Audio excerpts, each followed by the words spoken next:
je l'ai senti, il fallait que je l'aide, il fallait que je sois là. Nous allons passer maintenant à une histoire aussi étonnante que touchante, celle de deux femmes aux horizons complètement différents, une femme d'affaires québécoise et une congolaise. Généralement, lorsqu'on vous parle de la République démocratique du Congo, c'est pour évoquer les horreurs de la guerre qui a fait plus de 5 millions de morts. Or, ce soir, on vous présente plutôt une belle histoire, une rencontre improbable au dénouement inattendu. Voici ce qu'ont préparé Sophie Langlois et la réalisatrice Christine Campestre.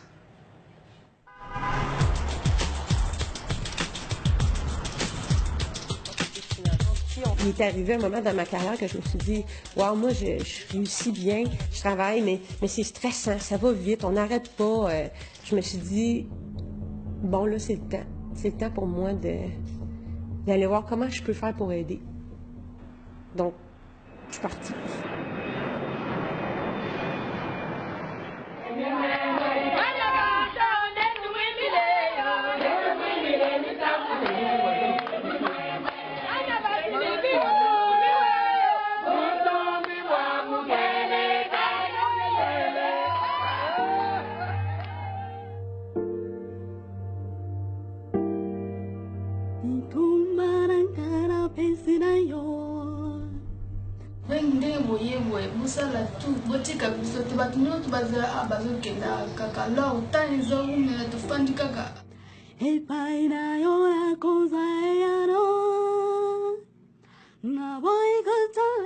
C'était quelque chose qui était très intense quand j'ai rencontré Angélique.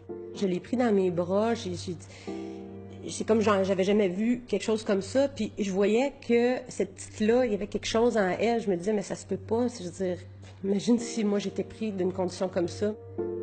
Les gens m'ont voulu me tuer là-bas parce que je suis sorcière là. Parce que cette maladie-là, on n'a jamais vu ça dans notre famille, c'est moi la première. Un jour, j'ai pris la couteau, j'ai dit non, je vais mourir. Je l'ai laissé me parler, puis à la fin, j'ai dit, t'es pas toute seule, je suis là, puis on va faire quelque chose. Là,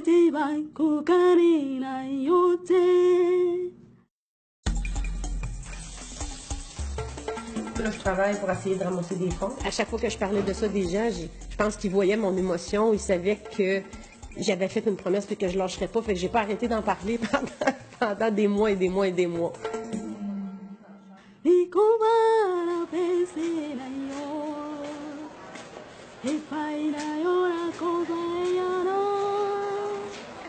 Elle atterrit dans 6 minutes.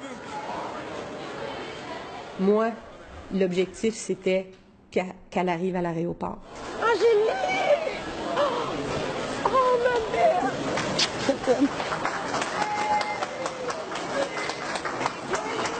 C'est là-bas que j'ai vu que je vais guérir.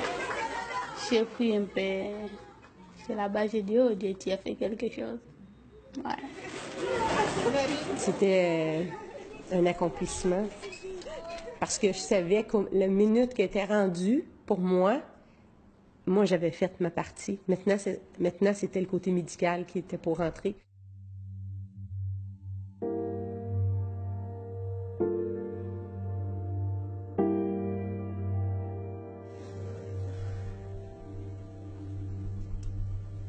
C'est sûr qu'on ne voit pas au Canada des cas identiques. Les médecins ou chirurgiens qui avaient vu les images se rendaient immédiatement compte que c'était une chirurgie qui nécessitait d'avoir techniquement un bloc opératoire pour s'occuper d'elle. Je ne sais pas si je vais rester vivant hein, parce que j'ai peur. C'est le grand jour. Tout est fait. On part. On part, elle est prête. Prête pour l'aventure. À tantôt.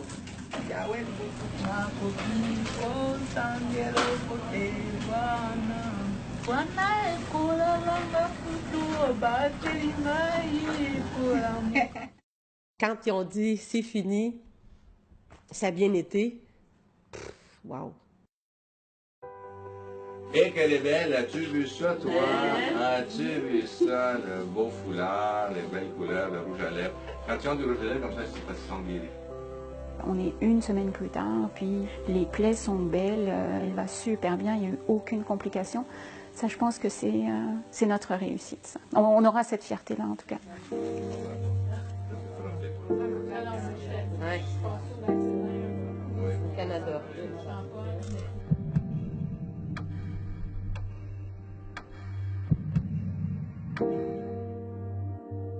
Ben, le téléphone a sonné. Puis ils ont dit, mais il n'y a plus personne, il n'y a plus de valise, il n'y a plus rien. Ils sont partis. Quand je l'ai su, j'ai crié dans ma voiture. Là, il y avait un cri là, de Ah! Ben, j'en revenais pas. Moi, j'avais mal, mais j'étais capable d'avoir mal moi-même dans ce que moi, je vivais. Mais d'avoir impliqué tellement de gens dans cette histoire-là, on ne sait plus quoi dire. C'est quasiment comme j'ai pas réussi.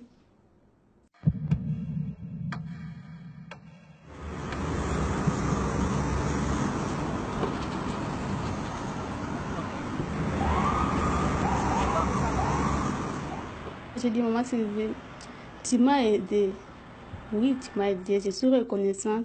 Mais tu veux encore que je retourne dans cette souffrance-là? Parce que là-bas, chez nous, si on t'a dit que tu es sorcière, on va te tuer. Coûte que coûte. Comment t'as pu partir comme ça, puis pas me le dire? Puis j'avais quelque chose en moi qui disait, mais je sais c'est quoi le Congo aussi, là.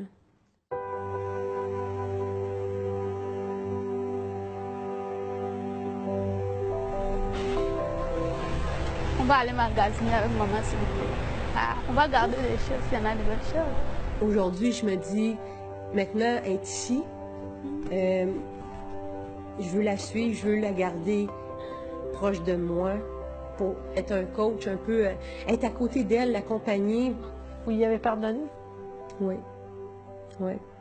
Je suis fière de mon corps parce que je suis mieux et grâce à maman Sylvie. Quand je l'ai rencontrée, et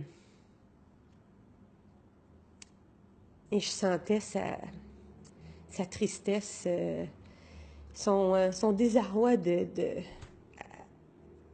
je l'ai senti, ça. Puis de voir aujourd'hui, la voir rire, de la voir qu'elle a une chance à faire sa vie, c'est une grande, grande fierté. D'avoir accompli ça, de ne pas l'avoir abandonné, de ne pas avoir arrêté.